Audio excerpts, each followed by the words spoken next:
is Eric Uchbar. I'm a real estate agent and productivity coach and investor on the east side. I also do business on the west side, but mainly located over here on the east side. Wesley, I'll take. Yeah, so I'm Wesley Croft, also realtor and productivity coach in Rocky River. All of my business is on the west side, and Eric doesn't stay out of the west side. I'm hurt him. Yeah, so just super excited to be here with you guys today.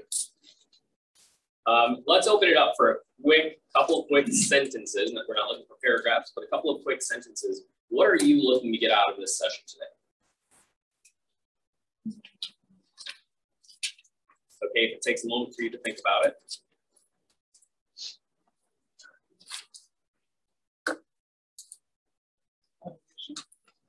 Motivation. Perfect. A plan for next year. Plan for next year. Absolutely. What else?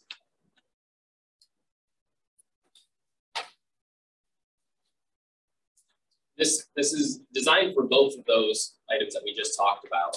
And it's also designed to help reignite you. If we've gone into, I mean, how many of you have felt like when you first thought about getting licensed, you thought getting licensed was a certain way, that you were going to have all this fun, it was going to be amazing, you're going to be shopping for granite countertops with buyers and sellers and yeah, HGTV. Once we got into it, we realized the business is a little bit different than it. What we want to do is reignite. It may not be HGTV style work we are doing, yet I want to come up with a way that we can enjoy this upcoming year and have fun doing what we're doing. If you've ever been in another 9-to-5 job, you know that selling real estate is much, much better than most 9-to-5 jobs. And we all want to pay attention to that and appreciate and make sure we're focusing on that, not that it's a cold and lonely business sometimes. We all know that. So yeah, one other comment on the motivation. Has anybody heard of Zig Ziglar? Raise your hand. Does anybody know what Zig Ziglar says about motivation? A news reporter asked him when he came to town. I'll share this story. A news reporter came up to him and was trying to disprove that Zig Ziglar was more or less a fraud. That he came into town, took a bunch of people's money, and said, "I'll send you on your way," and move from there. And the news reporter said, "You know, Zig, you're going to do all this work, and in 24 hours or 48 hours, you know, these people are not going to be motivated." And his response was, "I'm curious, do you believe in showers?" And the person was like, "Yeah." And he goes, "How often do you shower?" He said, "Well, daily." And he goes, "Well, just like motivation, we need it daily, or just like showering, we need to have motivation daily." So I thought that was a good observation and something we have to be aware of. When you leave here, don't think that the job is done. We have to figure out a way. Are we going to pay attention to this tomorrow and the following day, and when it's January and snowing? So yeah, let's go ahead and get started. So I want us to have all of our, does everybody have something to take notes with? This is going to be an interactive session. If you're taking it with your computer, that's fine. If you're handwriting it, it's fine. I encourage, if you don't have a notebook, Heidi, hold up your notebook for us. Old notebook, just like mine, love it. And you can tell she uses it. It's worn, she takes it where she goes. Use a notebook like that. We want to have a place where we can revisit our notes all the time. So the first thing that I want us to answer for us is, what is it that made you become an agent? Let's start there. Think back when you first heard from somebody that, hey, you should become a realtor, or you had that thought. Getting into real estate would be fun. So write down, why did I get into real estate? And start writing that answer for us. It's going to be a internal and external class is what I call it. So we're going to go internal, and then we're going to be sharing a couple of those thoughts. There.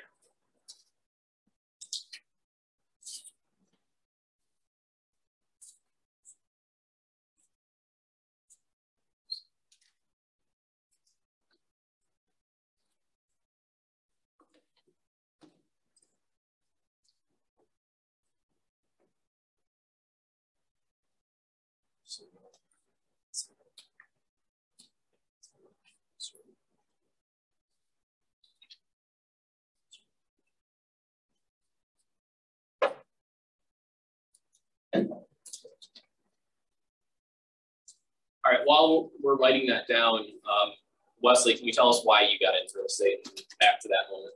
Yeah. Other question. So at the time that I got into real estate was a fairly crazy time in my life. I just needed way more flexibility, right? Flexibility with my time, flexibility with schedule, flexibility to do some of the things that I wanted to do at the time. Nitty-gritty on that, but there was also a financial component to it as well. I had small kids, wanted to put them in private school. That was a huge thing, and my regular 9-to-5 just wasn't going to do it. I was an HR manager for a home healthcare company, making peanuts compared to what I can make in real estate. So it gave me the financial flexibility and the time freedom that I wanted, and that's really what sort of drove it. Absolutely. Thank you for sharing that. Anyone else want to volunteer why they got into real estate?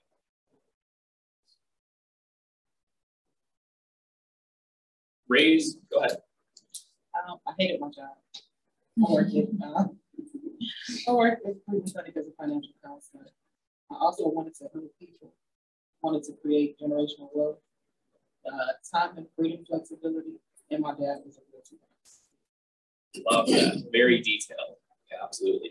You can write this down in your notes. I have a lot of one-liners, as you know. One of my favorites is, change comes from inspiration, or who knows the second one? I heard it back there. Desperation. It was one of those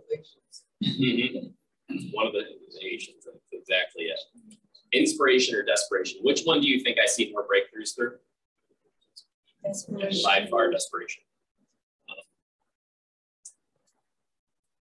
Both of them are very valuable. So when you do see somebody who's either struggling, and that can be from one of your buyers or sellers, one of the ones that are desperate to buy or sell are usually the ones that want to, not the ones that are just like, oh, I'd buy a mansion if I can. Much more likely to buy if they are in need for it. I also watched a lot of agents change and go, I've had it, I'm done doing what I'm doing. I am now on the path to financial freedom, investing, time with family, you name it. By the way, the 3 biggest items why agents start in real estate. Number 1 is they want to be a business owner, not in any order, by the way. They want to own their own business. Number 2 is freedom of time. And number 3 is income. Something to consider. All right. The next item I have is if we can bullet point a couple of those things that we originally wanted. Let's narrow down that exact story to maybe those 3 bullet points, or hopefully we have more. You can get a little bit more detail that maybe you wanted to be able to go on vacations more often. I mean, how many weeks of vacation do we get in real estate? 52 if we want them, right? So I learned that very early on in my career. I'm like, oh, I remember I had the goal to be able to not have to work when I was 35. And I was like, oh, as soon as I got my license, I had that option day 1. We don't have to do anything in a day. I would not recommend that, but you get the point. So write down those bullet pointed items and get specific with those. I want more freedom. By the way, if we're in our 10th year, 15th year in the business, write down what you want this upcoming year. What is that you do want to change? We should be asking ourselves if we did achieve what we originally had. Yet for the purpose of time, we'll keep moving forward. Let's skip that last question.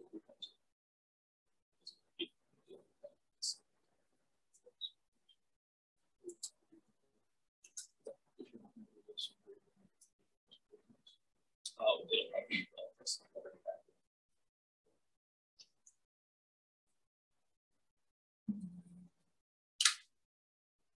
well, we're going to pause that. Well, I'm going to pause those questions there. We're going to be bringing those back up in an exercise we have coming up. But Wesley, I'll let you take it. Awesome, thank you. So one of the things, as Eric and I were sort of building on this class, one of the things that kept coming up was, if you want to be a real estate agent, what are some of those habits that are necessary for you to do well in the business? So can someone give me an example of what's one habit that you think you should do in real estate in order to be successful at it? Lead generation. Lead generation. Okay. What else? Consistency. Consistency in what? Tell me more about that. In lead generating. So we'll put lead generation under this. Follow up. So, all right, so we'll put lead follow-up. Okay. What else do you think makes sense?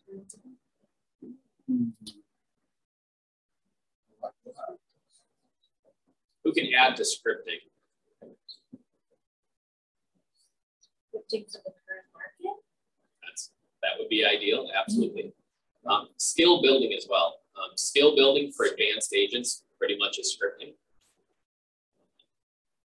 Yet if you're brand new, there are some other skills that you might want to hone in on, negotiation or how to advance forms, like how to write steps within them. Is anyone in here taking bold? Okay, so in bold, what does bold say the job description of the real estate agent? So there's 5 things. We've got 3 of them so far. Lead generate, lead follow up, negotiate contracts. There you go. What was the other one? Yes. So if you lead generate a bunch, you lead follow up a bunch, what's going to inevitably happen? What are you trying to do when you lead generate? You're trying to get what? Points to service. What was that? So these are the 5 things that bold would say is the job description of real estate. So you lead generate, you lead follow up, you go on appointments, you negotiate contracts, script and role play, building sales skills, which I love, that sort of thing. So the question is, have you been doing these things, right? Now we know that we can't negotiate contracts if we're not going on appointments.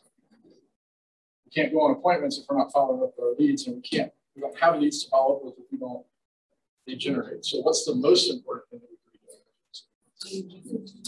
Lead generation, right? So here's the issue with this. Has anybody in here read the book Atomic Habits? Okay, so Atomic Habit, yeah, sort of. I got it. I get it. So yeah, my library is it on my Kindle? Yes, full of half-read books. I get it. So let me ask you guys a question. Tell me if you hear the difference between these two. Let's say Eric and I we're 2-pack-a-day smokers, right? We both decide individually one day that we're not going to smoke. So let's say we're at a club, hanging out, and let's say Brian walks up to us and says, "Hey guys, you want a cigarette?" Well, Eric goes, "No, I'm trying to quit."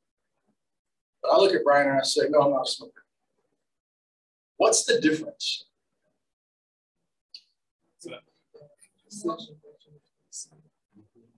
So one, Eric just says, "I'm trying to quit."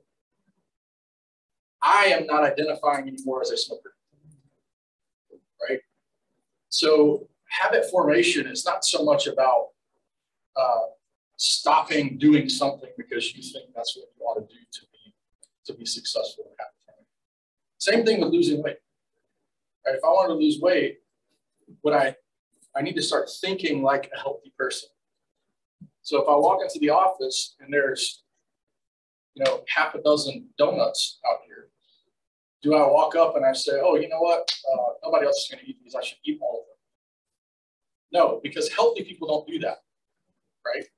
Just like a non-smoker doesn't smoke, right? I'm not a smoker. I've never smoked a day in my life. If somebody offered me a cigarette, that's really easy. I identify as a non-smoker because that is what I am. I'm a non-smoker. So that's very easy. So what about real estate? When you walk into the office in the morning and you're sitting at your home office and you stop and you say, "Well, what should I do today? Start here. Think like a successful real estate agent. What would a successful real estate agent do at 9 a.m. on a Tuesday? My guess is it's going to start here, right? You're going to lead generate. You're going to do it like Heidi said, consistently. So you don't have to ride the roller coaster of income that you hear so often in real estate. How many times have you heard people say, oh my gosh, my income goes up and down, right? So these are the things, habit-wise that we want to try to help you guys understand that in order to be successful in the business, you got to do things that successful real estate agents do. That's what they do. And that's what I've built my business on. That's what Eric has built his business on, is lead generating no matter what. And don't let anybody tell you, this is a side note, that you can't sell houses in December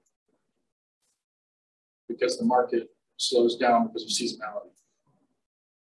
If you're not lead generating in December, guess when you're going to be missing income? At the beginning of the spring. So you continue to lead generate now so you can build your pipeline for the spring. Love that. A couple of quick comments on that. I love that analogy of the smoker.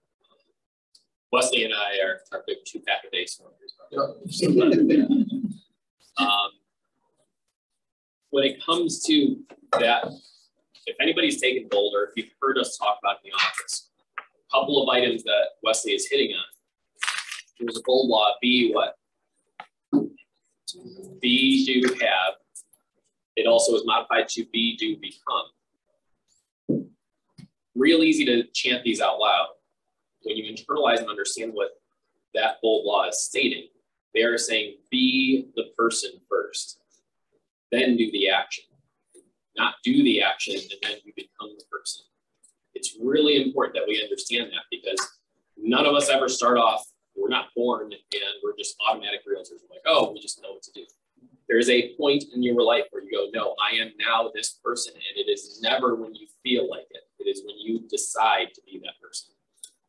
So it's important that we understand that. Then we do the actions and then we become the person or until we have that change in our life. The other part of that is that internal talk. The reason why it's so important, that analogy is so great to talk about. Are you actually seeing yourself as that person? Because it's not just some esoteric nonsense of why we watch the words that we say when we say, I am. Agents come to me all the time, and after they coach with me so long, they realize I won't allow the self-talk of I am not a person who can sell a bunch of homes, or I am not an agent who can't grow a team. I am not an agent who fill in the blank. Pause on that, because no agent that grew a team ever thought they could. Like there was a moment they had some doubt. So understand you have to think correctly first. Moving on. Let me have one thing real quick. So Eric and I like to try to coach to the whole person, right? We understand that life's just not all about real estate. So take this activity and use it for other areas of your life. Like, hey, I want to start working out. The time is going to come very shortly here in 3 weeks where everybody's going to be making New Year's resolutions and doing all that sort of stuff. Okay, so if you want to go to the gym, think like someone who goes to the gym every day does. When they wake up in the morning and their alarm clock goes off, they don't hit the snooze button, right? They get up and they go to the gym because they want to be healthy, right? Like that's what, so again, along the same lines as what Eric was saying, you have to think about the person that you want to become and be that person and make decisions based on what that type of person will do. Then and only then can real effective habit formation and change take place. Yeah, and never think too that just because you've tried something for so long, John Murchison would mind me sharing this story of an agent who's been in the business longer than I have. I think he's going on his 20th year here soon. Never capped, and now he's well above 6 figures for this year. He made the change. I want you to think about how difficult that is to do something for 20 years at a specific level. That is now ingrained in your mind. I don't know if I can do this. I don't know if I can do this. I've tried it before. matter how many times you've tried, you can still make that change if you decide. It has to be in that decision. So we're going to go into this next action. This is an exercise we're going to use, and probably one of the most effective tools we can use. I would encourage you to do this, not only on January 1st, as Wesley just said, you can do this on a weekly or monthly basis. That's where we see real progress in coaching. Really be thinking deeply about these questions. Tony Robbins says, everything changes when we change our shoulds into musts. If we are doing that correctly, all of a sudden, it strikes a little bit of fear. I want you to think of that as well. How many of us know that we should lead generate? How many of us know that we should have door knocked in the past? It's different. It's a different feeling when we go, I should door knock, versus your self-talk when you say, I must door knock. When you say that in your own mind, all of a sudden, a little bit of a trigger changes in it. You're doing it right if it strikes fear. If we have time, we'll talk about the discomfort zone. Seek discomfort. It is so important. Heidi brought up consistency. That is the most important thing you need to be focusing on in business. The second right behind that is finding areas where you're uncomfortable and seek those out. Don't do what's comfortable. It's probably where everybody else would go as well. Anyways, we have this sheet in front of you. And you can use this in the future and draw your own notebook, whatever you need. I would encourage you to do this. Yeah, we all know those things we should be doing. Now, if you need to brainstorm for a minute and figure out what 3 ones you are really serious about, we want to talk about how we're going to change that into musts. But what are 3 actions you are currently not doing that you know you should be doing? And write those in the boxes going down, number 1, number 2, and number 3. What are 3 actions you are currently not doing that you know you should be doing? If you're familiar with Jordan Peterson, he deals with a lot of people who are really struggling in a lot of different walks of life. And some of the most basic things he'll do is say, I just want you to clean your house or clean your kitchen or clean a bathroom. So if you have to go basic on this, that's completely fine. No judgment on that. Like, wherever you need to go. If you want to go higher level of, I need to do what Victoria did and wake up at 5 a.m. and get to the gym by 5:45 and hustle through the day, you can do that as well. Only do things though, only write things down that you are serious about taking action on. Don't be guilted into the higher level achievements.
It's really important that all of us have 3 items written down.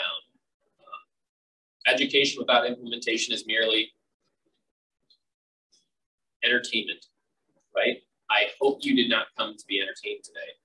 I hope you came to make some type of change.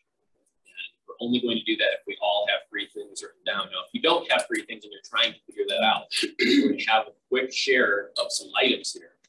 And it's going to be interesting when we do this because people are at different walks of life when we do this. And you'd be shocked at what some people actually write on here that are not in your mind right now that may help you fill yours in. So don't be shy about bringing these items out. I bet there are some personal items as well, and you can keep those to yourself. What are some items that we know we should be doing that we are not currently doing? Who wants to volunteer? No, more purposeful with my daily calls. I will call my dialer for an hour every day, and sometimes I am just doing it just to check off that box of doing it for going through the motions, who's felt that before? And I love, Sam, that you brought that up, because when we go through the motions, if you have lead generated or done lead follow-up and you're just going through the motions, it's better than not doing anything at all. Your appointment and conversion ratio drastically changes when you're focusing on your goals. That is why having goals up in front of you can be a very impactful item, because when you start going through the motions, this for sale by owner, this database call, it seems like it's going nowhere, and I just kind of want to throw my arms up on it. There is a difference to the person who goes, no, I'm calling that person back because they have a need that I can help them with. There's a big difference there. Thank you for sharing that. Who else has some other items on there?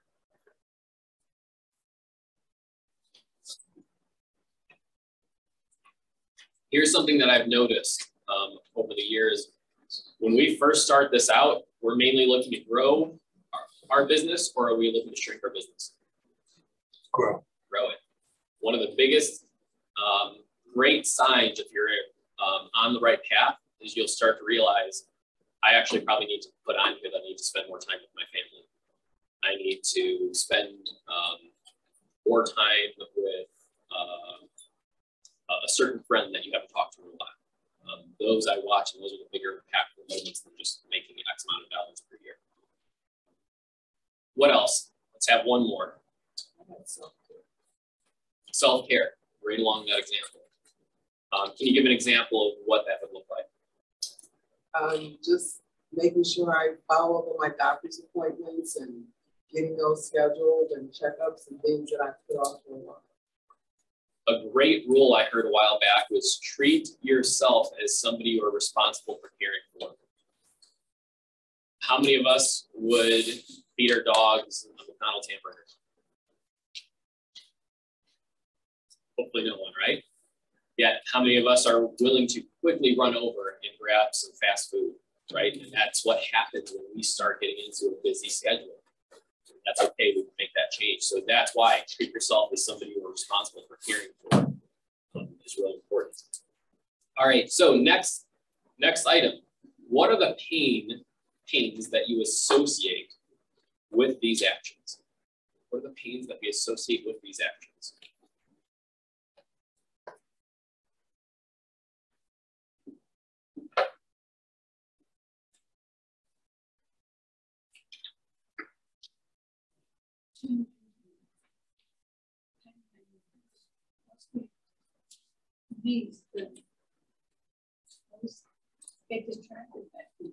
So that's not so much a pain.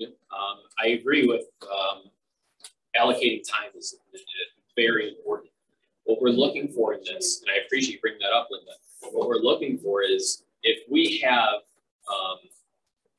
I'm sure most of us have lead generation on there. What are the pains that we associate? Now, Sam is lead generating on a daily basis. He's not associating pain with lead generation. On his, though, of I'm not doing it with intention, is probably, correct me if I'm wrong, Sam, it's kind of like, well, I will do it, yet I really don't want to force the conversation a little bit further to help somebody. And I feel like I'm intruding, so that's the pain that we associate. We'll deal with that in a moment. Where others, if you've never lead generated before, what do you think that pain is? Fear of rejection, or feel like you're annoying people. Yeah. And then fear of failing when you do get to the point. All of the above, absolutely. So we're going to talk about, we're going deeper into this. We're going to dive deep into this core here.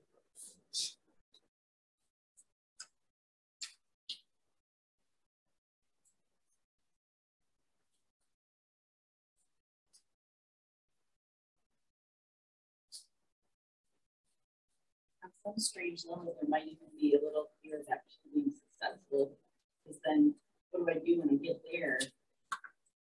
You know, Would that be uncomfortable? And should we seek but discomfort? I agree. We change our mind when all of a sudden we go, no, that's where I want to be. I want to put myself in an uncomfortable position. That's something I learned from skateboarding. If you ever watch skateboarders, like almost everything they do, they're uncomfortable. Every time that they fall 80, 90% of the time, maybe even more. And yet they get up and do it again for some reason. So find that discomfort and seek it out. So what are the pains that we associate with these actions? We can bring up some answers that we have here. We already did lead generation.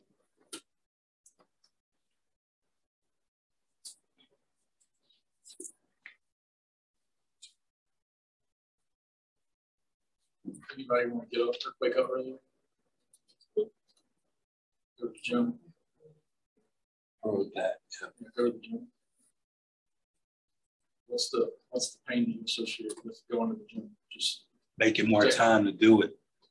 Mm-hmm. And actually going to do it when I make that time. Real easy to identify. It can be a little bit more of a challenge to dedicate yourself to it. And yet, no matter how many times we've failed, it's important that we all understand we can get back and change. It's very important that if we don't have belief, we're not even going to get started.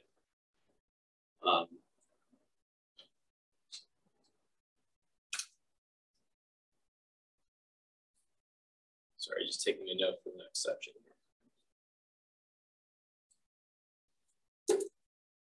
Can anyone else give an example, one more, of what are the pains associated with what we're trying to accomplish?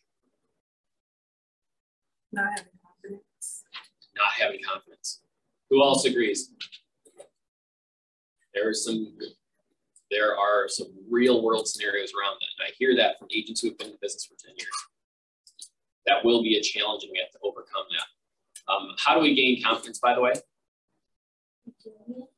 By doing it, number one. Repetition. Repetition through practice. Right. Out of those 5 money-making activities that are written on that board, which is the one that helps all the other 4? Scripts and skill building. It'll make everything else easier. So instead of just attacking lead gen, like I did when I first got into business, maybe we need to work on some skill building. One of the best breakthroughs I had was when I realized I fell flat on my face on 4 listing appointments. How do you think that felt, going on 4 listing appointments and taking 0? Not good. That's rough. And I'm even underestimating how hard that was. Yet, what did that push me to do? Practice. I literally sat downstairs and scripted by myself. I looked like an insane guy downstairs, talking to myself over how to do a listing appointment, and I got phenomenal at it. Do you think my lead gen is better than? Work on all of it. Don't ignore that fact and just go, I'll get the appointment. It was probably very powerful for me to fail 4 times in a row, yet it was an observation of, wait, I'm doing something wrong. So how can I get better? Speaking of scripts, is there particular scripts that you would recommend?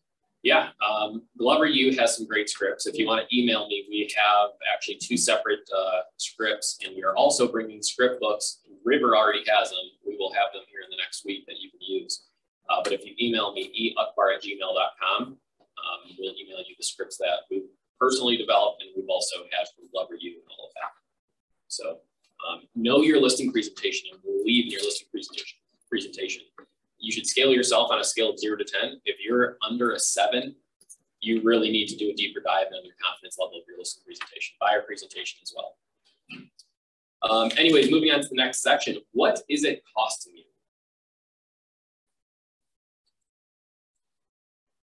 What is it costing you? I think that's the section that you can just, there's unlimited answers for this costing. It really can. It really can. Costing appointments, clients, and ultimately your financial. We can easily scale it to that level, and I agree. I want us to also think at a smaller level. Like, here's a big one that I was writing down on that note. It's the confidence level.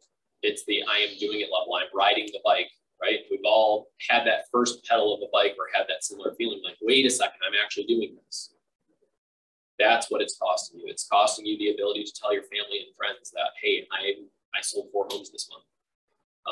And that enjoyment that you get from helping them, the smiles on your clients' faces that they're going to be referring you, getting the great Zillow reviews or wherever you're taking those reviews. Like, those are the real world scenarios that we can look at. We can all say, yeah, we don't get to go to Abu Dhabi for some, fancy vacation. Of course, it's costing us that. Yet I want you to think about, like, how would you feel going home knowing that you went on the highest number I ever had was 7 listing appointments in a day?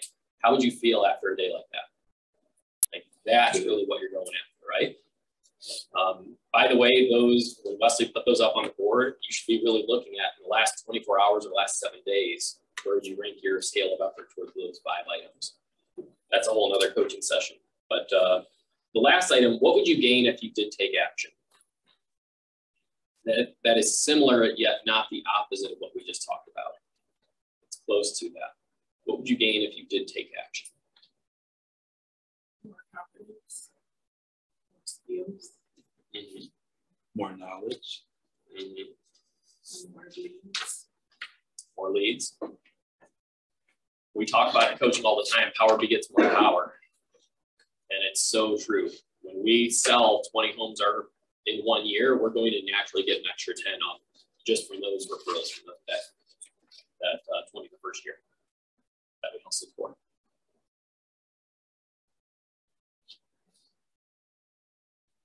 Would that also give you the ability to, I know many of us want to invest more. If you sold more homes, would that allow you to buy more investment properties and also have a better understanding of neighborhoods and areas and where you can invest? It's a very powerful item you should be considering.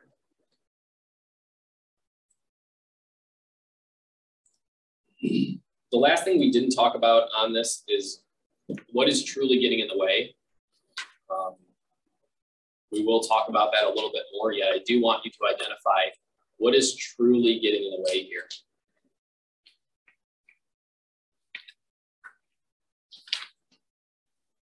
It's real easy to say, well, I didn't lead generate because I didn't know how. The reality is you probably wanted to watch Netflix or go grab some coffee or go entertain yourself somewhere instead of doing the actions that you know you should be doing. We call those default habits. Years ago, it was watching the news or reading the newspaper. Today, it's watching Instagram, Facebook, whatever that is. That genuinely is costing you what you are looking to get out of this business. That's probably the #1 factor that when I overcome those with coaching clients, they blow up. And it doesn't have to be getting rid of Facebook completely, but doing it in an intentional way.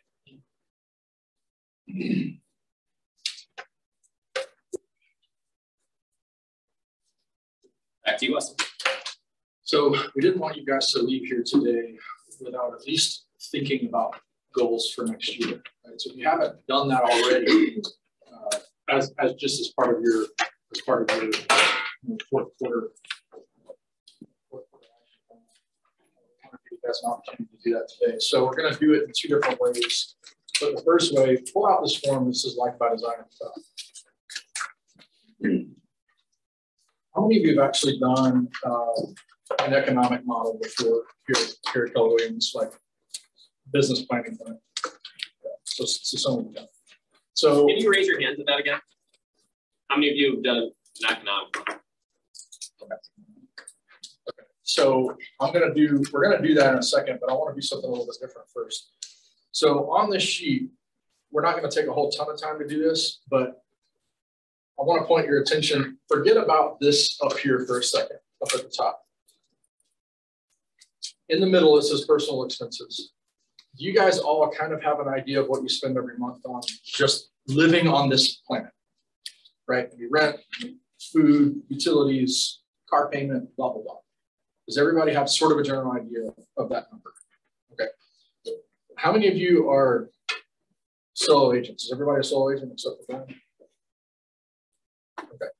So what I want you to do is, so on the personal expenses, this is an amount per year. So take whatever you spend every month and multiply it by 12. And then there's a box here that says total. Put that there. So if it's $5 grand a month just to live, we're not talking about business expenses at all.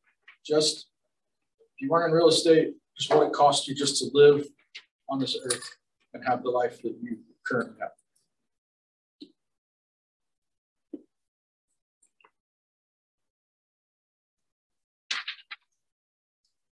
And then everybody pull out a calculator.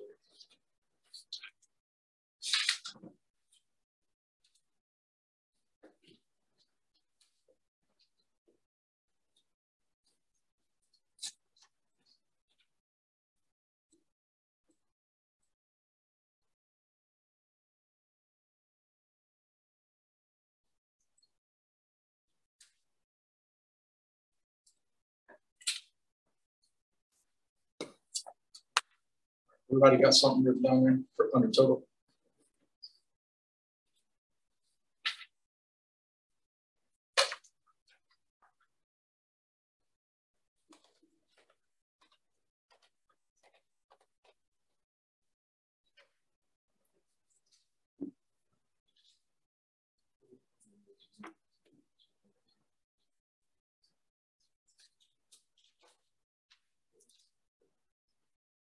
All right, everybody good? Everybody good on the total? Just personal expenses up out of the year. Anybody need more time? Good. Everybody good? Everybody good?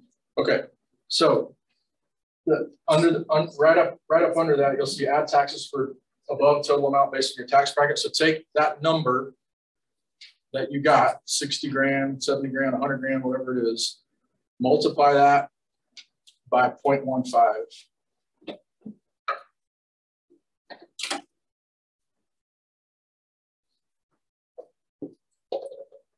And then add those two together to get your grand total, which is the next line down.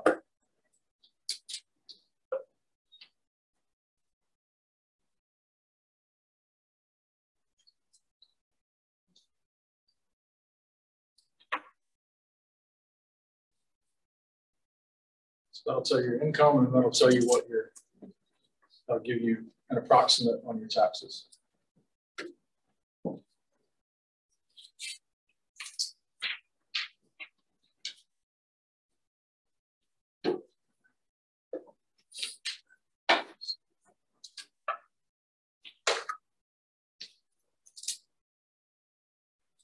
Okay, everybody good on that? Got that section done? Some head nods going on. Everybody good? Anybody need help? All right, so the next section is business costs of sale and expenses. So your market center cap. So if you're not on a team, your market center cap is 18,000. So 18,000.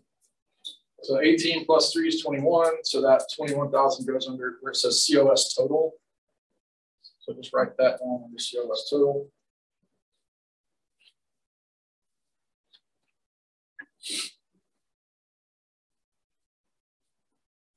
All right, then we get to business expenses.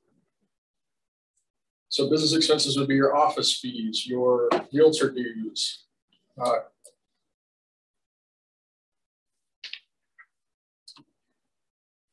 If you rent an office here, anything like that. So figure about $1,000 a year for dues.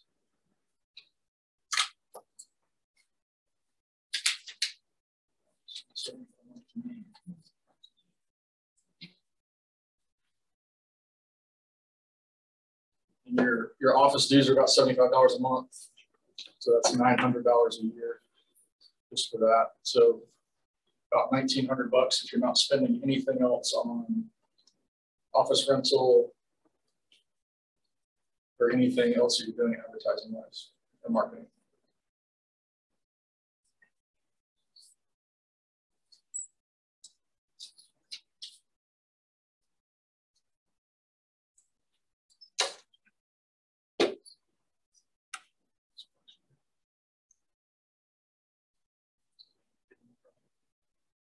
Wesley.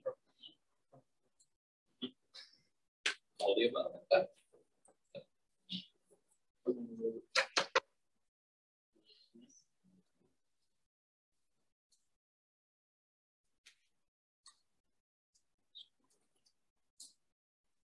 All right, so take that number and add it to your cost of sales, which would be 21,000.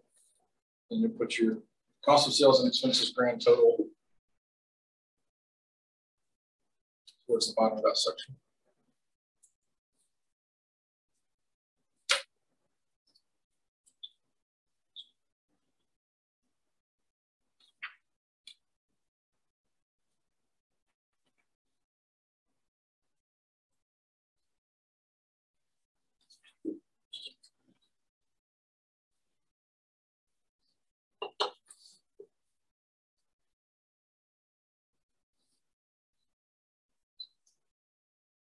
doing? Everybody got a number for that?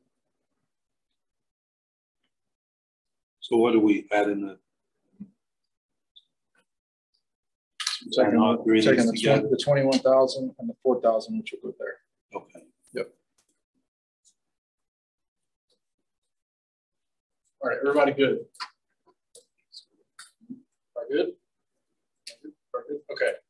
So your personal expenses and your business expenses. That's, to me, that's the boring part, right? That's just what it takes for you to do business and live. What if I told you that money is only good for the good that it can be?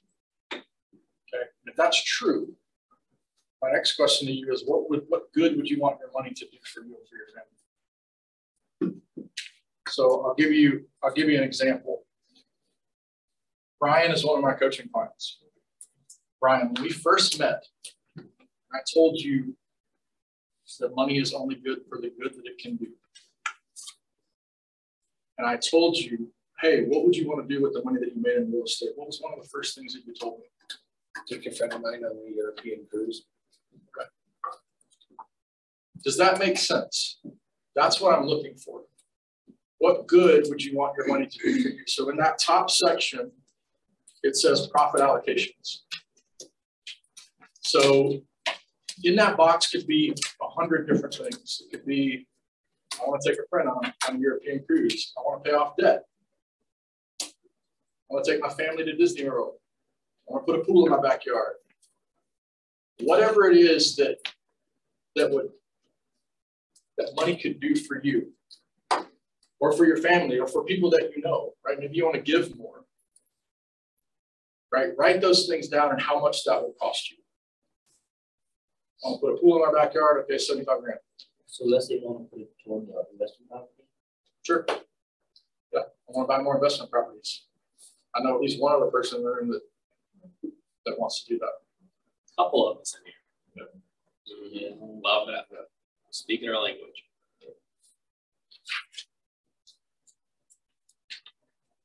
And then do the same thing for that. Like add those things up and write the totals down.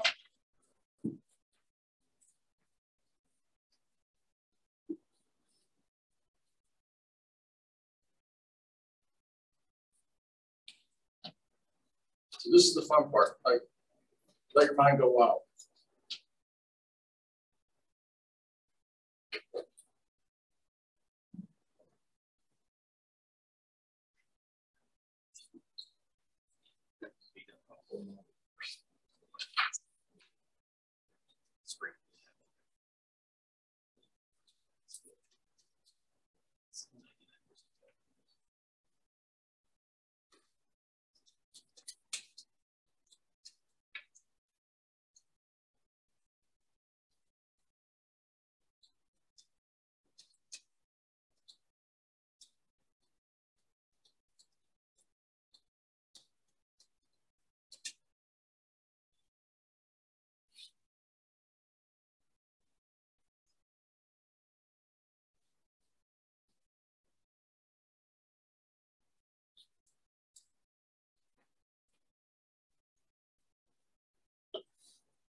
One thing that was an aha for me years ago too, looking at how much, if you were going to be buying a house, instead of looking at it's going to cost you $400,000 or whatever that number is, look at what the monthly payment's going to cost you.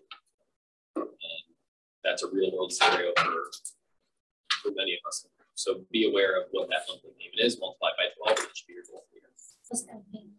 Plus down. Thank you. Absolutely. Plus repairs or whatever else you're doing. But a real world scenario, go through it actually need to make this happen.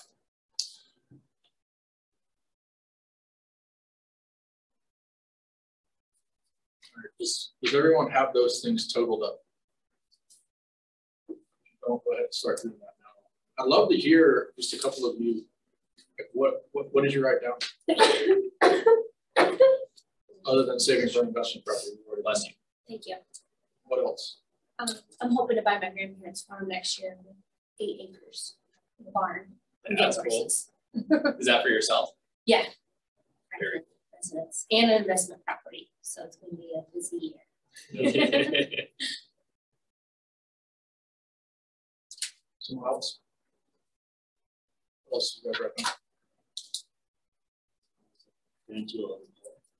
Say that out loud. I want to take my parents to Nepal on my country. That's cool. That's cool. One more person. What did you guys write down?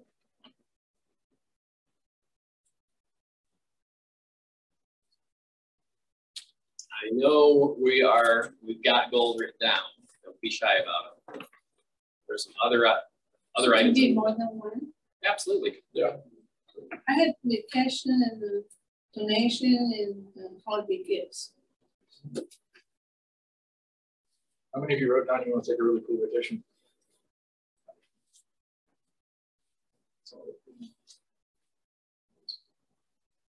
Okay, so total that up. Do the same thing for the add the taxes. Multiply that by 0.15. Add that total up. And then here's what I want you to do. So for your grand total under that section, I want you to take that number. So if it's $20,000, divide it by 5,000. So for super easy math purposes, we're going to assume that you're representing every person that you represent as a buyer, and every single house that you sell is worth $200,000. So this would be a $200,000 average price point on the buy side. Your commission would be $5 grand. So take that number, 20 grand, whatever it was, divide it by 5,000, and that will give you the number of units you need to close to fund your profit goal. Then we'll do the same for your personal expenses and the same for your business expenses.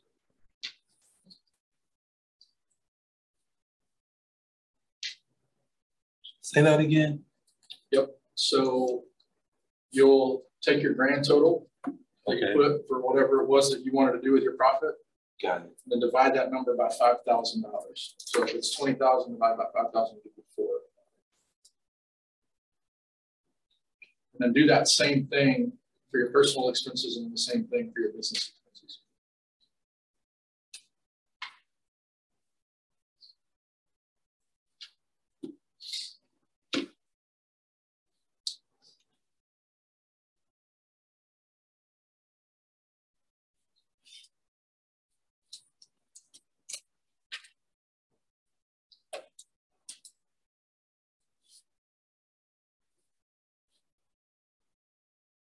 Would you like a 5,000 by total or by with the tax? With the tax. If I don't know the tax. Multiply your total by 0.15, that will give you how much tax. I see. Thanks. All right, Brian, what's your number? How many units do you need to sell to fund this whole sheet? 28.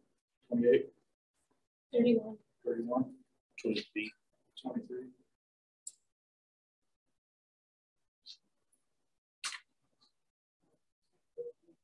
$38. Okay.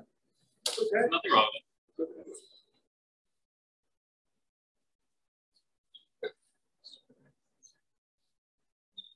Sounds okay.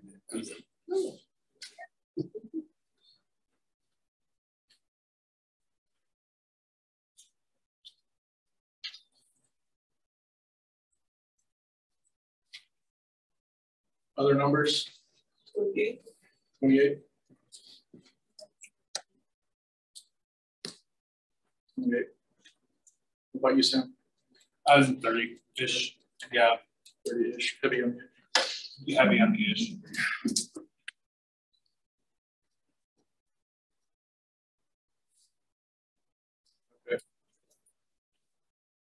Heidi, I'm gonna pick on you. What was your number? 31. 31. What if we're sitting here next year? You did 25. How would you feel? Not the best, like I could have done more. I'd feel grateful for what the business that I did do, but knowing that I didn't give 100% because I know I could do more. What about if you did 20? Feeling worse. I would be able to survive though. I really only need 14 to survive. The rest was the things that I really want.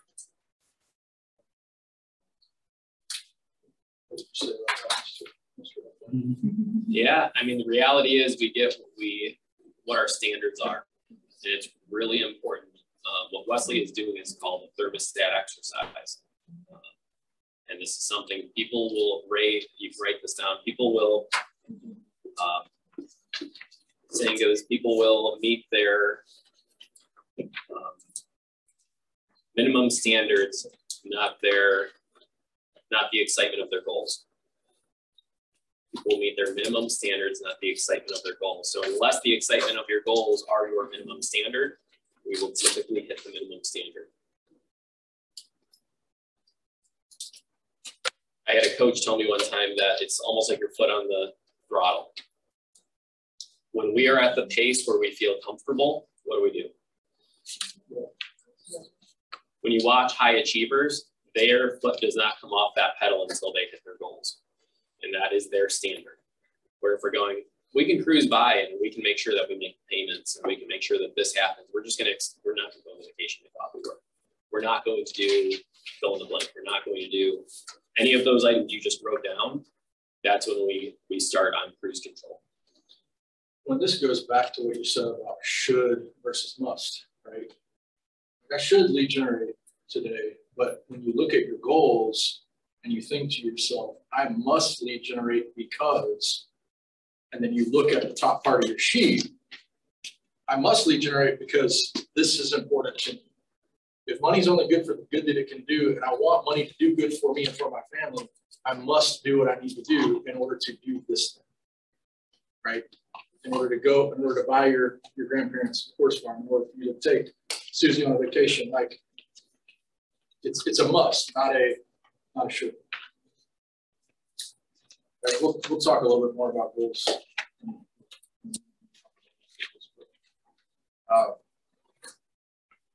What's everybody else's number? Shout them out to me real quick. How many units do you have to sell next year? I have 22. 22. 30. 28. So that's good. So you've got a total down at the bottom. Hopefully, if you add all three of them together, how much money that looks like. It's $200,000, $300,000, whatever it is. That's the number that you're going to need for the next exercise. So make sure you at least have that number that's all added up. So add up your profit allocation, your business expenses, and your personal expenses, the monetary amount, and then Eric's going to walk you guys through an actual economic model so that you can see how many people you need to be contacting, how many appointments you need to be making to make that a reality. We're going to dial this in per day. So if you follow along, it won't work unless you have the numbers written down. So don't be afraid, raise your hand if you need help with this. If you don't need help with it, we can take 5 minutes here and Wesley and I can walk around and help you through it. Does everybody have the number? I do. Okay. Anyone else? This number multiplied by 0.15. Do you have your numbers lined up on how you need to sell? Here. So we have 19 units, 4 units. So you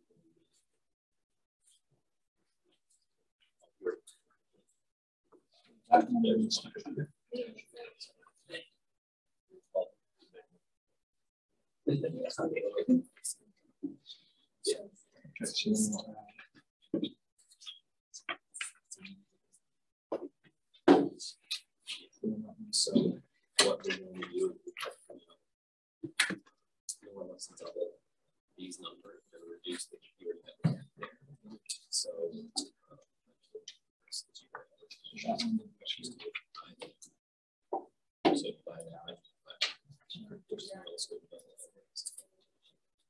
we'll call that market. So then we'll take, anyone else need help? Don't be shy.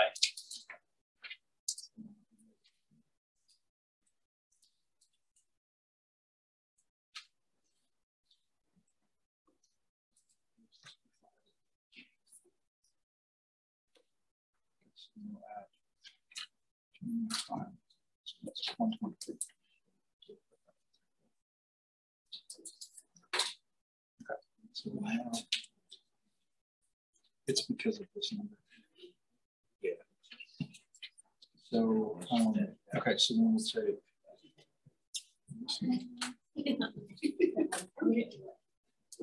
I think you'll start. I think you'll figure out.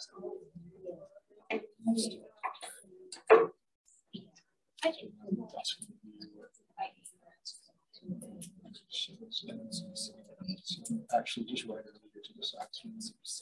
Yeah. Because you're going to need that number. All right, thank you so much.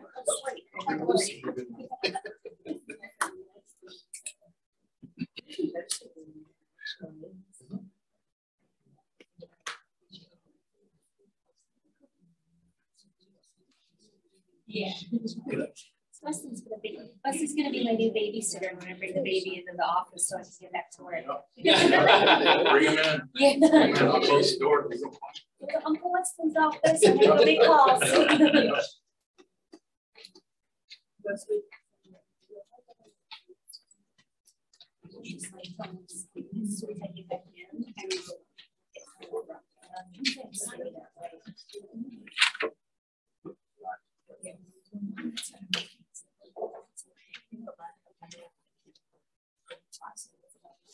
If anyone needs more of these, if you want these to fill out in the future, or if you think of somebody that can use them, I'm going to leave them up here. Take as many as you want for 1 month.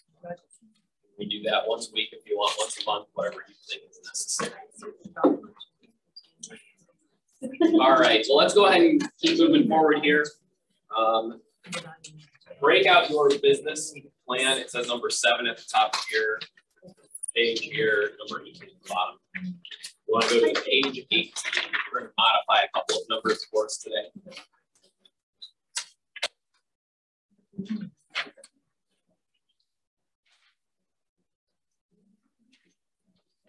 So do you mind using your calculator for me? We won't do it yet. I appreciate it. Are we all ready? Yeah.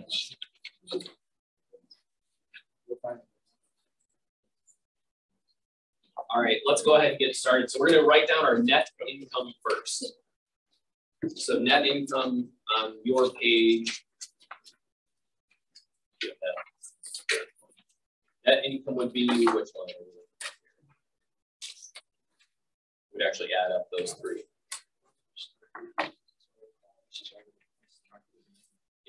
Yeah, you're right. So let's just jump down. We're going to jump down to a little DCI actually. Doing normal business planning. So let's put DCI at the top. So did everyone get their total like dollar amount number? So you're adding the 3 dollar amounts together. Does that make sense? Everybody good? It won't work if you don't have that number. Everybody got it? All 3 added together. So that goes right here where it says total GCI has an equal sign. That number goes right there. Everybody see what I'm talking about?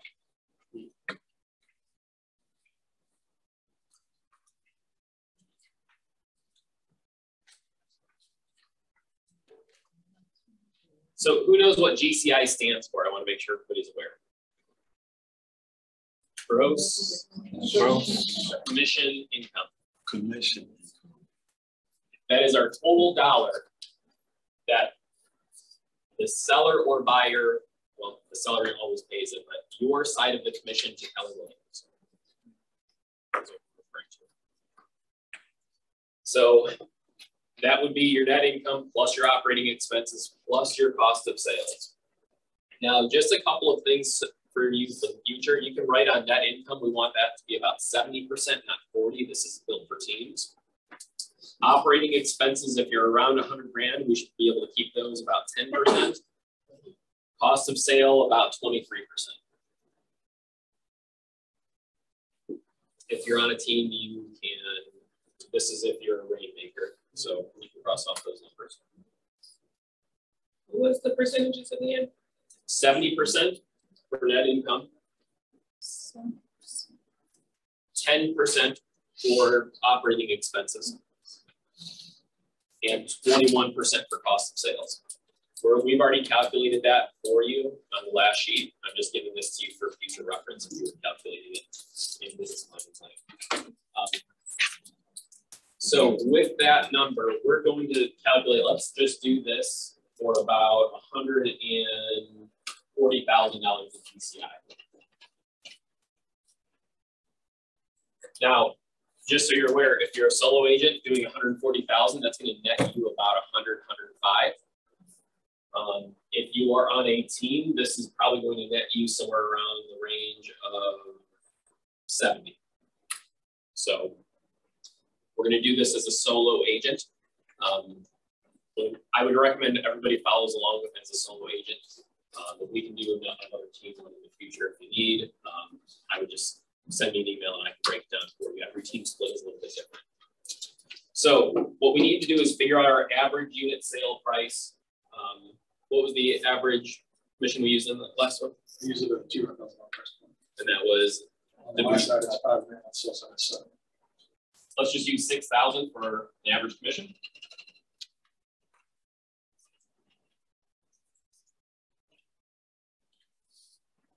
So we are now going to come up with our units sold. So we're going to do 140 divided by 6,000. Wesley, can you do that for me? I recommend, by the way, don't just follow what I'm doing on the board. Do this calculation yourself. So how many, what should we write down? You can't sell a third of a house unless you're in Euclid and you're selling half duplexes. Yep. We have those. So 24 units. One thing to be aware of, and we're going to calculate this all in one strategy, yet it's really important. If all you were doing is focusing on one strategy, we're not at full capacity. What I mean by that, if you're only working with have-nots, meaning your database, you are not working at your full capacity. If you're only working with have-nots, you are not at your full capacity. It's a mixture of both. What I see from top talent is they are taking a third of their business and it's all coming from open houses. A third of their business is all coming from expireds. A third of their business is coming from our database. I'm giving random examples. There are multiple different types of lead generation exercises you can do. Don't think though that we just have to have 24 units from for sale by owners. All right, so what we want to do is break this down into buy side and sell side units. And again, if you're on a team, you may just be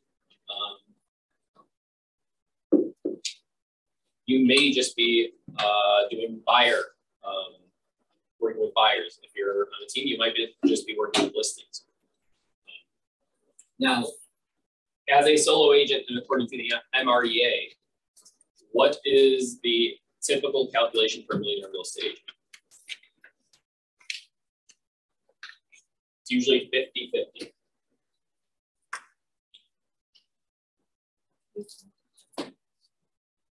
And why is that? You can write this down. One well-advertised listing will produce one buyer. One well-advertised listing will produce one buyer. Who can guess why that is? I'll give you a real-world example.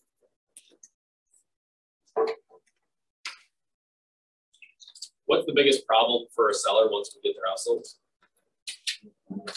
They're homeless, right? So they're a motivated buyer. Now, does every house that we sell have somebody living in it? So how can we produce an average of one sale on those? Do we have a sign in the yard? Did somebody call us on that sign? Something else instead of sign calls that we get today are Yeah, we get online ads of some sort. Somebody finds it on Zillow, finds our name, and reaches out to us. Another way, we do an open house. Another way, if it's even vacant, can we ask that family that owns the property if they know maybe able to buy, sell, or invest real estate? That's why. Now, I want us to write down a couple of numbers. It says percentage of buyer-seller listings sold, bottom left. I want you to write down 50% there. Sold to conversion rate. So, I'm sorry, sold conversion rate. That means if we take a buyer, what's the likelihood we will put them under contract and close with them? So a buyer has signed with you. They say, Mr. and Mrs. Agent, we dedicate buying a house through you. We're going to sign a buyer agreement. What do you think the likelihood of them actually buying a house through you is on a percentage score? 75. That's the exact number. So it's 75%. That also is the same thing on listings. By the way, is the market good or bad right now? Still good to me. It's still what? It's still good to me. It definitely is. When I got into business, the list to sold ratio was somewhere around 30%. So if you took a listing, you were 30% likely to sell it without an expiry. It is now close, and you can write that in on the right side. Sold conversion rate is going to be 75%. Percent of appointment conversion rate. That is going to be, so what I'm asking here is if you go on an appointment, either with a buyer or a seller, what's the conversion rate that you're actually going to convert them to actually work with you? So you go on an appointment and they have to sign the contract with you. What's the likelihood that you're going to get? What? 7. Any other guesses? 80%, because they want to buy a house. It depends on who you're talking to is the reality. It should be a minimum of 50%. Who do you think would get 50% conversion ratios and I'd be happy for them? Who are they calling? That would be on for sale by owners. For sale by owners or expired, you would be closer to 50%. If you are working only your immediate family, what do I hope your conversion rate is? Hopefully it's 100, right? I had an agent tell me that years ago that their conversion rate was up like 98%. And what do you think the red flag that goes up in my mind is? You're not working with anybody that's uncomfortable. You are solely working with family and friends. Nobody's got such a great listing appointment or a listing presentation that they're going to take 98% of for sale by owners.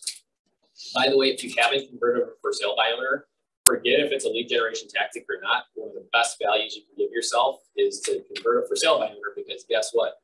They think you are worth zero and you are having them sign a contract for $14,000, $15,000. You have to raise your standards to convince them.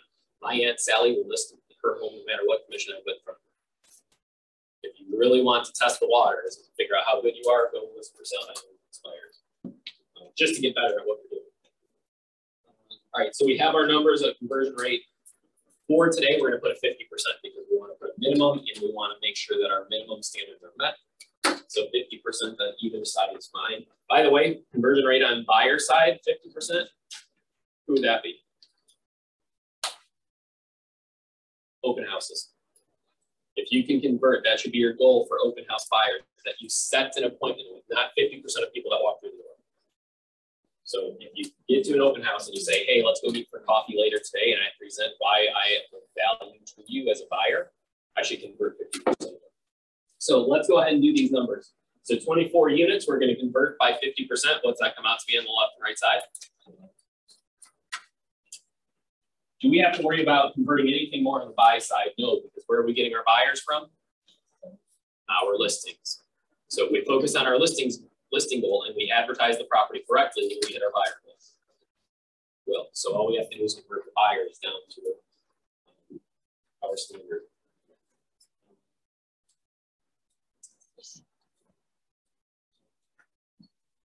All All right, so if we are converting the next one to us, that's going to be our sold listings. We're now going to convert for what's our next step for a buyer.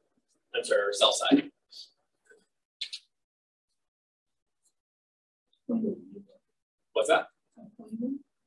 We're going to go from how many do we need to actually, how many appointments do we have to go on?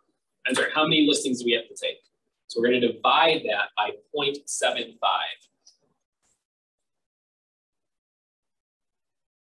Divide by 0.75. Is the number going to go up or down? It goes up. And we're dividing by a decimal or a fraction. Divide by a fraction, it actually goes up. Think about this. We are taking 75% of the sold listings is 12. So we need to have more listings, right? So what's that number? 16 even. So if I take 16 listings over this next year, will I sell 12? By the way, those 4 that I didn't sell, I may just sell the following year. Because if I take one on December 15th, am I closing it by the end of the year? No, it doesn't mean I'm unsuccessful, it just means it's rolling for next year.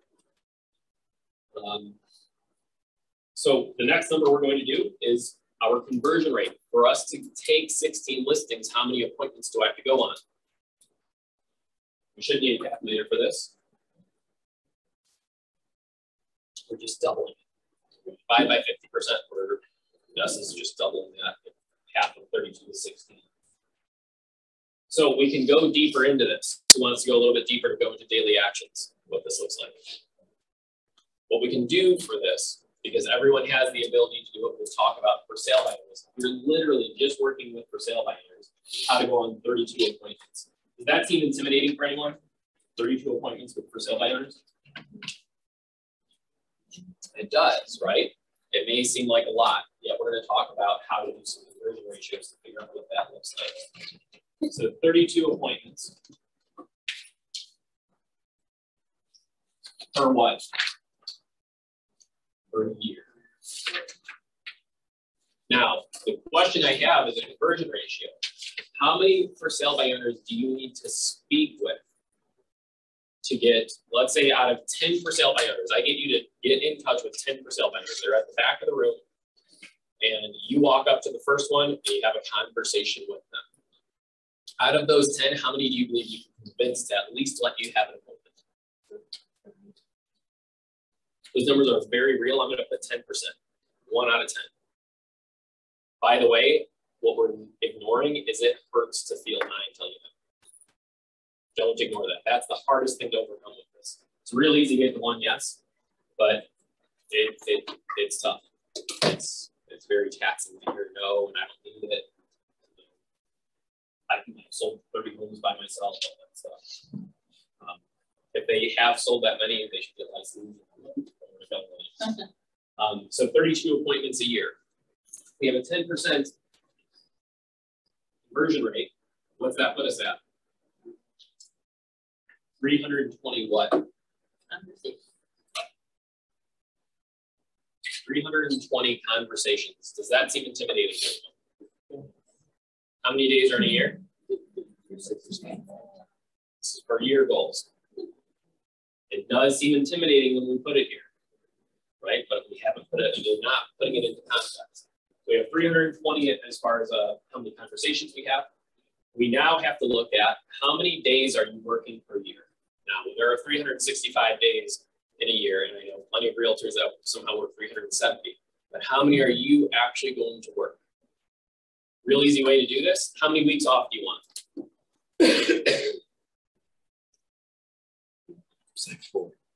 4 weeks. Whatever your number is, add 2 more weeks to it. You want to have time off for being sick? Do you want to work Christmas? Holidays, birthdays, whatever. So if you're at 2 weeks, I want you to put in 4. If you're at 3 weeks, put in 5. If you're at 6 weeks, put in if you're at 4 weeks, put in 6. What I want you to do is take that off of 52. So 52 minus 6 is 46. And do 46 times what? 5 days a week. We have 230 working days. If we are working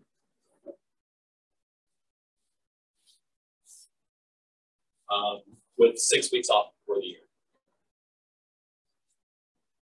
We take 230, I'm sorry, we take 320, we divide it by 230, and Wesley will get 1.4 is that's the sell, by the way, for sale by owners at 32 appointments, 16 listings taken, 12 sold for sale by owners. How many days of the year are you winning? 12. How many days are you working? 230. That is the life of a realtor. It's hard to get through those other days that we are feeling like we are losing every other day of the year, and you can still hit your goals. So 1.4 contacts. The other thing that we're leaving out, that is lead generation. What's more important than lead generation? Lead follow-up. Lead follow-up. If you just call them one time, you're wasting your time. You have to be calling at least my goal for you would be 2 a day. You're going to hit a lot bigger than these goals by just calling 2 a day. If you can do 2 a day for 230 days and have meaningful, impactful conversations like Sam was saying, over time you will win. We talked about Jim Gable's 8x8 program, which is 8 contacts for each for sale by owner. You're not going to probably convert them until your 8th or 10th conversation. And you're going to convert 1 out of every 10 that you talk to. It's a big numbers game, but it works every time.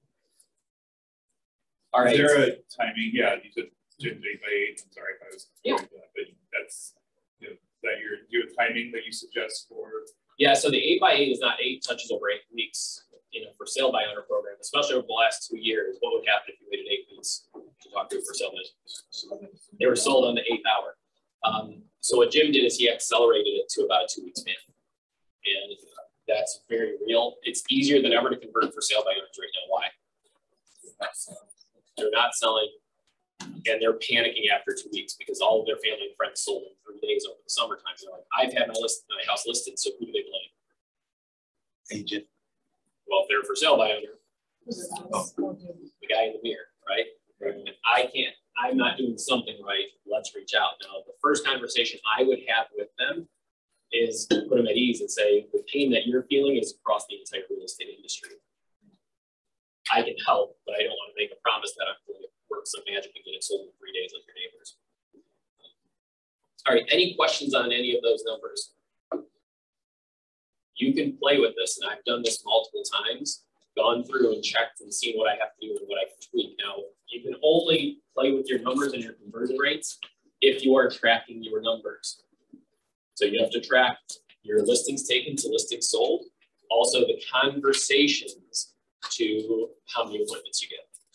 And the easy way to double this is just get better at converting. If you double your conversion rate from 10% to 20%, you just double the income for the year. Or took half the time away. Either way.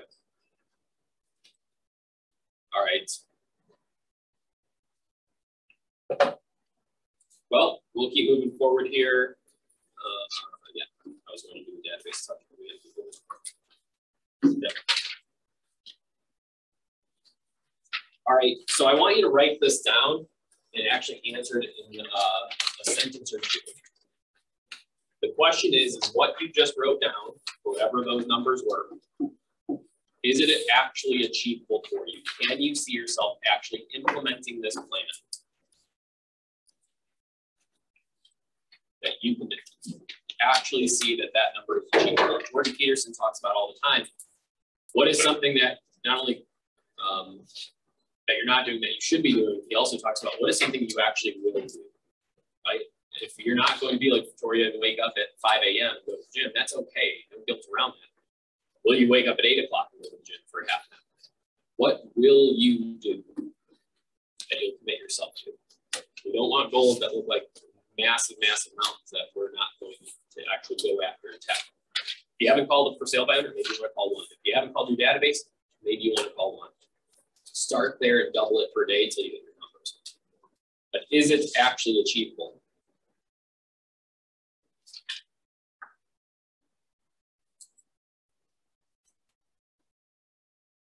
Number 2, what is the biggest gap between now and the goal that you have? What is the biggest gap between now and what you have? And what I mean by have is what you have.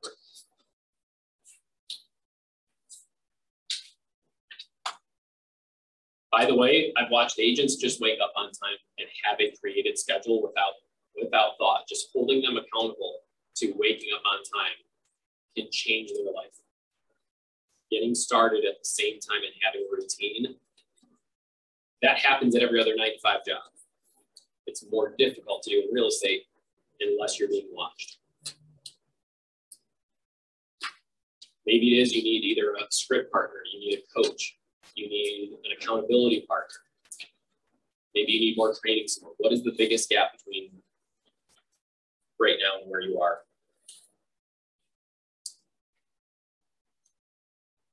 I'm going to pass that with the answer.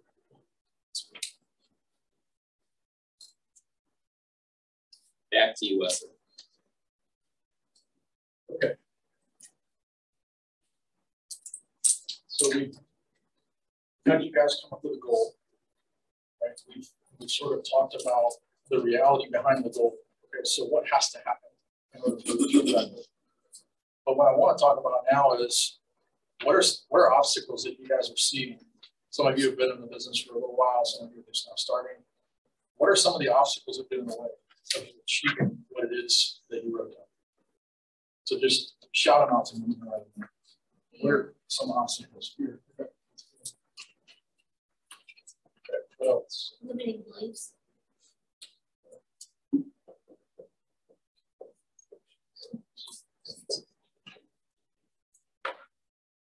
What else gets in the way? Mine was commitment.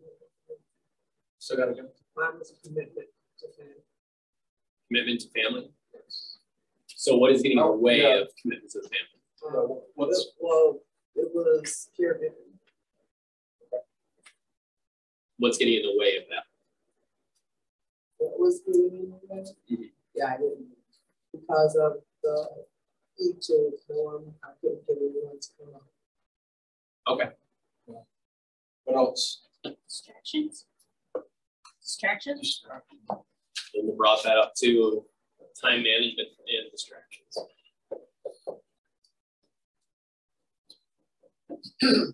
Like new people that never get into this. Yeah, it's very hard to convert the old time management into the new. If we all can speak up a little bit, they put these new air conditioner vents in and they are like turbojet in our ears up here. So what else? What other obstacles have you guys got? Burnout, like people start. Burnout? Yeah.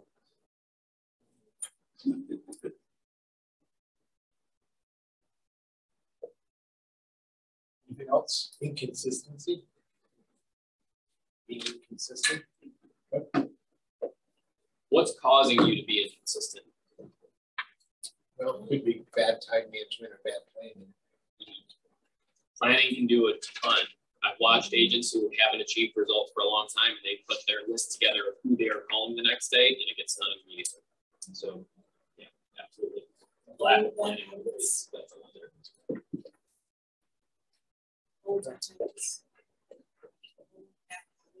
Old bad habits. Can you give examples? Speaking for a friend. Yes. Yes. I am a morning person, but my friend is not a morning person. So waking up in the morning at the same time, it's easy to default to whatever time you say. Yeah. Here's a big one that I struggled with when I was early on in my career. Many of us have felt this. When we are in real estate, do our families treat us as we are in business? No.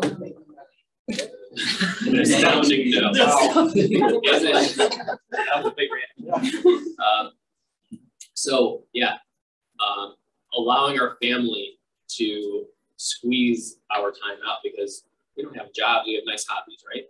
So, and it's real easy to go, can't you pick me up, or can't you drop the dog off, or can't you do this, or can't you do that? Where if we were at a 9 to 5, would they call us? No.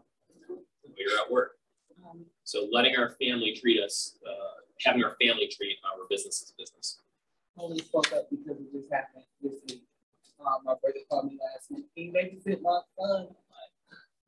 I actually have plans on meeting someone. So treat everything as an appointment in real estate. That goes with personal time as well. I learned that early on from a broker. He said, Eric, if you have dinner with a family friend, or if you just have relaxation time, you have an appointment for relaxation time. So no, I cannot show a house at 7 o'clock, but I have an appointment. Hopefully they don't come knocking at your door and see you sleeping on the couch, but you get my point. Just say it's an appointment. So about variable service. Making sure I want to learn new scripts. Like I'm saying, the same thing. Let's dive one step deeper than that. Tony Robbins talks about being resourceful is the ultimate resource. So what I want to do is go, where can I find more scripts, or where can I, not so much having the lack of scripts, but having the ability to find scripts when needed.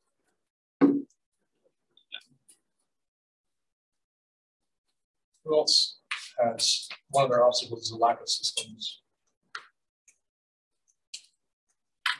A lack of systems. Here's what I want to do. Eric and I can sit up here all day and walk you through each one of these things and say, okay, here's how you overcome this, here's what you need to do about this, so on and so forth. But that wouldn't be helpful for you. So somebody said fear. And that's probably, I mean, raise your hand if fear is one of yours, right? Fear is one of your obstacles, right? Most of you. Okay, so what do we do? What's our way forward? If you're afraid, so if it's a scripting issue, how do you fix that? So talk to me a little bit about, like, okay, we've identified this. What's the solution? How do you overcome fear in real estate? I think the first thing is to face it. Whatever it is, you know, the only way to defeat fear is to face it head on. And you realize it's an illusion. The other thing would probably be repetition and whatever it is. You know, like maybe watching a lot of scripts on YouTube, which I do.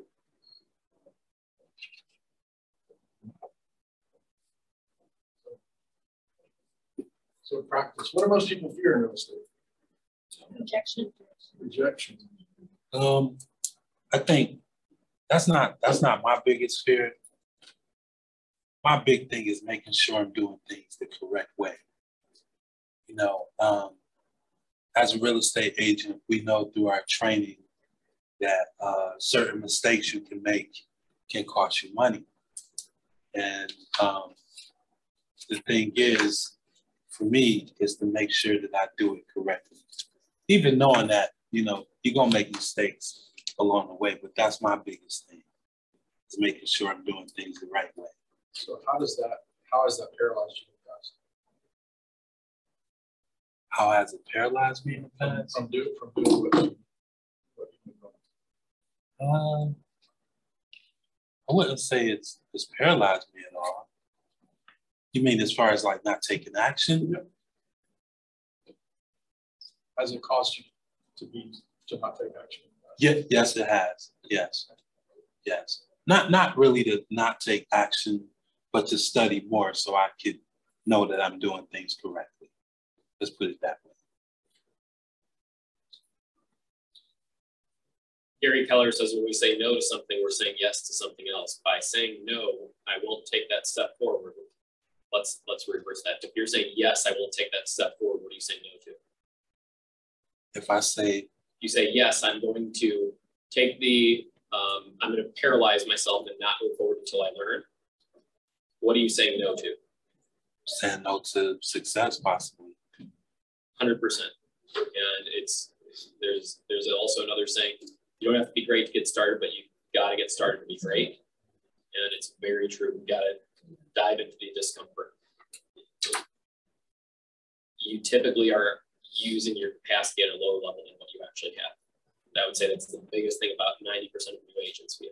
Right. So, caution. What about, here's a big one that I hear a lot, is this obstacle of distractions. So what does that mean? Like, whoever said this distractions, what do you mean by that?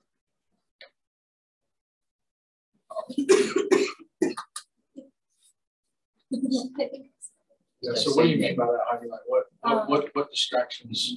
Like I'll go to sit down to like make calls, for example, and then a client calls me. Like, oh, I gotta talk to my client first, make sure everything's okay with this deal. Oh, I forgot I need to send this paperwork to someone, or all these different things seem to come up, like, you know, something as simple as cleaning your desk off because it's not tidy enough. You know, all these things come up when you're kind of procrastinating. It's easy to get distracted by other things that you think are important, but really you stay focused on what you're doing with lead generation. So what are some ways that we can overcome that? And just a routine. So routine. You know, Eric's mentioned before, like if you have a desk, just even if it's not a private office, like if you have a private office, it's great. You can put a sign on the door saying I'm lead generating. From this time to this time, please don't disturb me, or even putting it like on your back, you know, just making it known that this is my time to generate, no distractions, please. I've had some agents say I don't have the self-control to tell you that I won't talk to you or keep the conversation minimal. So this whole idea of creating a bunker, right? Creating a bunker, so having a sign, you know, our phones now are so smart, like they'll be on do not disturb and actually put it on the schedule or put it on disturb and that sort of thing. What about time management? What do you mean by time management? How is that an obstacle?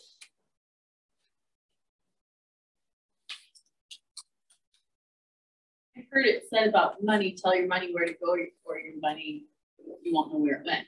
Sure. I think we can do the same thing with time. Tell your time where to go, or your time will disappear.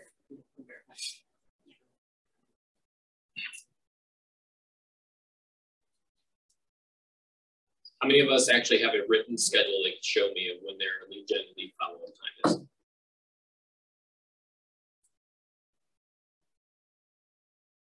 I know when an agent has that in their schedule, they follow it. And it's such an easy task.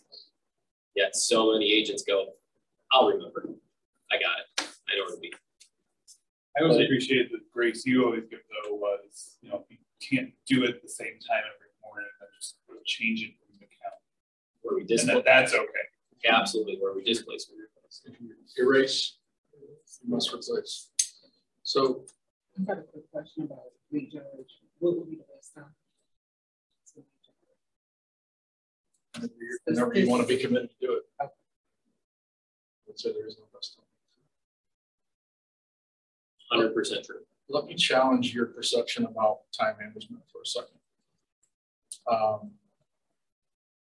If there was a hurricane on its way to Cuba, how many of you could tell the hurricane not to do that? Anybody? Or a tornado heading towards your house. How many of you could tell it not to do that? None of us. Why is that? Because it's going to happen anyway. So how can we manage something that is going to march on no matter what we do? How do you manage time? You can't. What can you manage? Yourself. Right? So I would challenge you, stop thinking about this phrase, time management. Think about it, self-management. You're right, we could create a schedule, but what's the problem with the schedule? You gotta keep to it, you gotta follow it. You have to follow it. Is that time's fault that you don't follow the schedule? No, because time's gonna move on no matter what.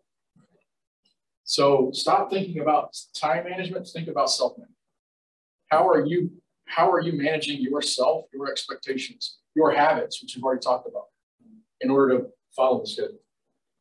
Right? Same thing with getting up, right? If you, hey, I'm making a commitment, I want to get up at 5 a.m. every morning. The alarm clock is going to go off whether you like it or not at 5 a.m. Yourself has the choice whether or not to get up.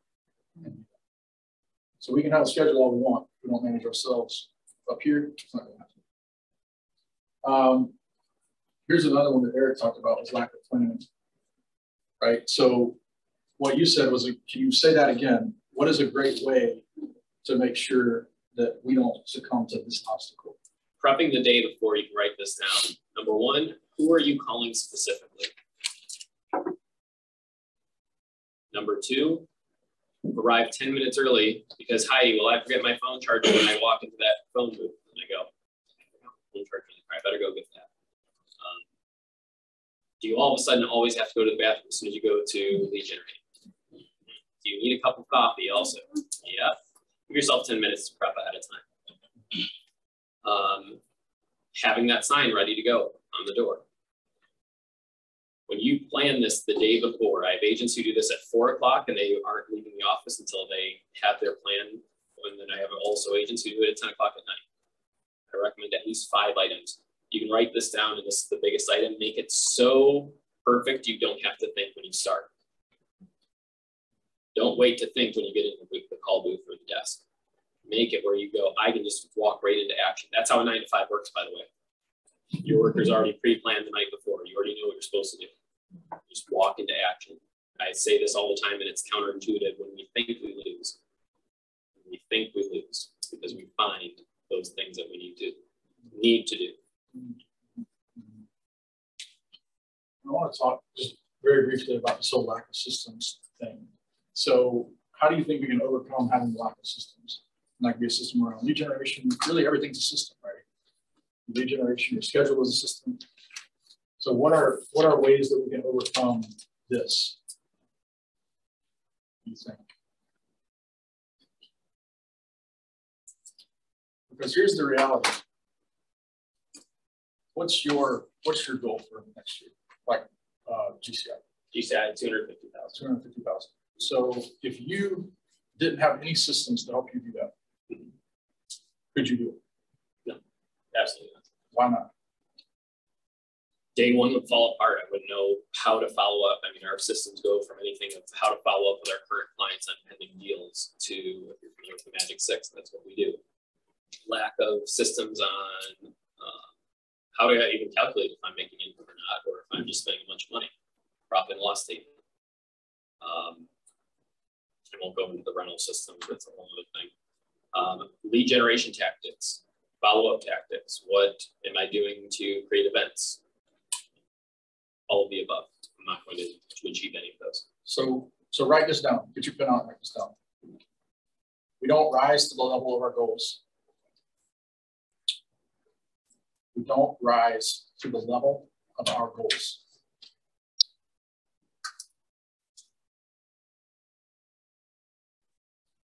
We don't rise to the level of our goals. We fall to the level of our systems.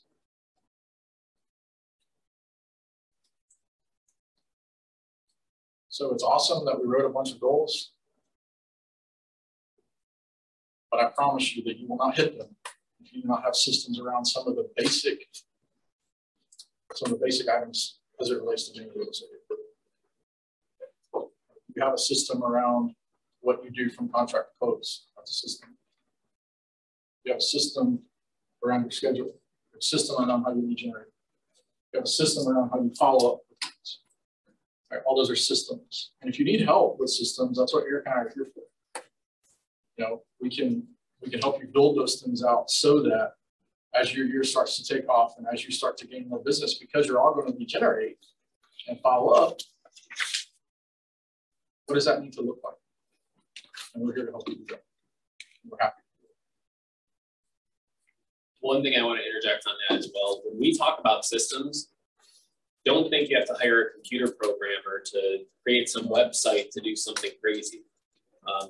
One of the most basic systems that can manage 20 pending units at a time is the Magic 6. John Murchison just did 16 pending units all at one time. That's 16 under contract deals. Is there any way that we can do that without a system? No way. We're not going to know where earnest money is. We're not going to know who's got what going on. We're not going to know what lenders are put in place or which ones are cash. All it is literally like one piece of paper with 6 lines on it. Was earnest money handed in? Was did the title order happen? Did the lender get started? Is there a point of sale? Like yes, no, check mark with a little bit of notes. That's the system. It takes 30 seconds to create. A few years ago, you sent me something on Magic 6 and I set up my own Excel spreadsheet. I have more than just 6 things on there, but from the start to the end, and I follow on every single one, and it keeps me like confidently on schedule. Because I can look, if it's highlighted orange, that hasn't been done yet.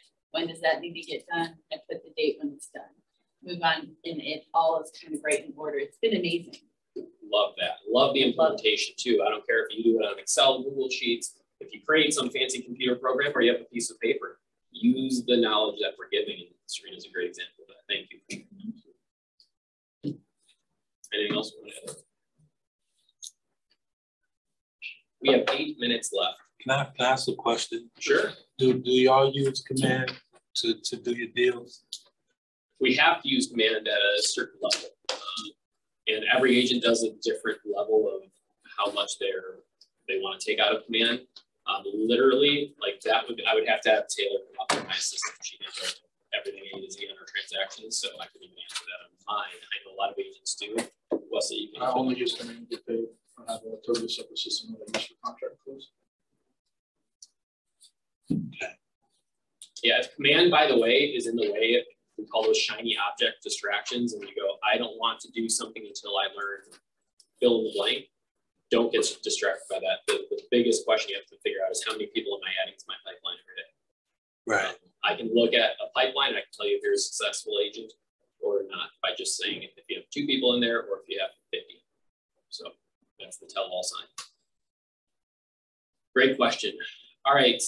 So we've covered some of this in the last section, yet I have some questions for all of us to figure out. Now, these questions can be very valuable. If you execute on them, we won't have time and maintenance to get through all of them.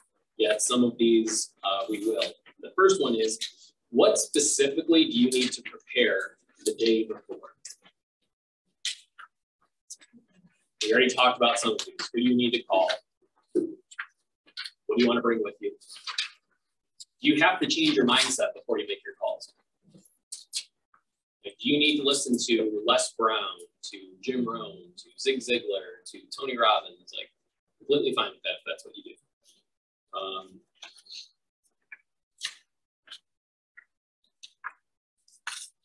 I wrote down in there, indecision is the thief of opportunity. It's one of my favorite sayings. When we are sitting here going, I cannot do something until I do something else, that is sitting in indecision. I have watched agents lose tens, 20s, hundreds of thousands of dollars by sitting and waiting to invest money. I mean, I used to still teach investing in real estate.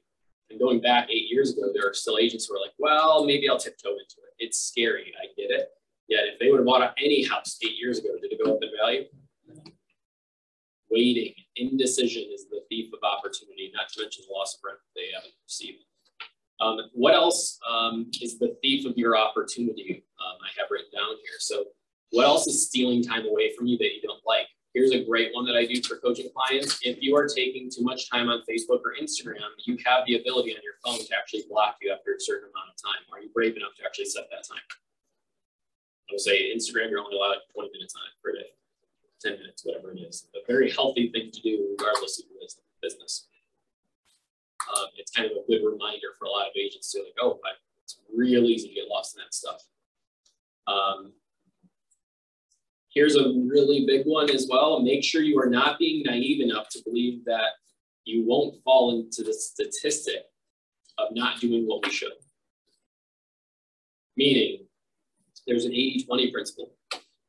Let's not just say, I'm all motivated. Are we all more motivated than when we walked in here? 8 a.m. is going to slap us all in the face tomorrow morning.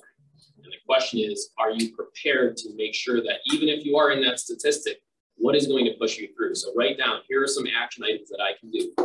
Number one, look at your goals. Number two, create some affirmations that you actually will stand by. I often say affirmations without action are the beginning of delusion.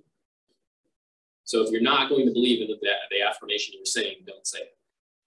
If you say, I will, I will make sure that or even better, I must lead generate today. That is my only and one goal. Everything's going to pull me away from it. I'm going to figure it out. That could be a great affirmation.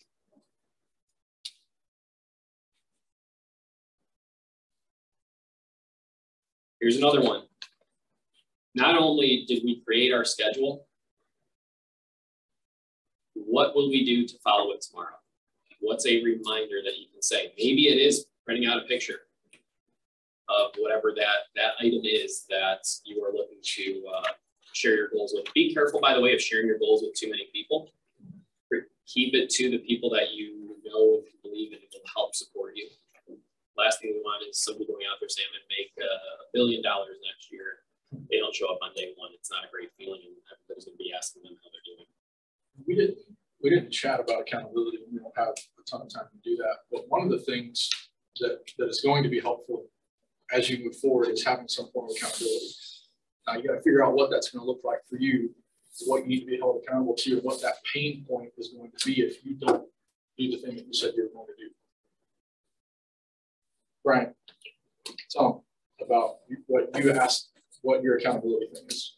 I have trouble getting to work on time. So I have to get there every day before 9, or I take Wesley out to lunch. There you go. It works. So there's gotta be, if there's no, I'm sure there's something to be said for that, right? So if there's no pain related to your accountability, it's not going to work, right? So find what that pain is going to be, and have someone hold you accountable.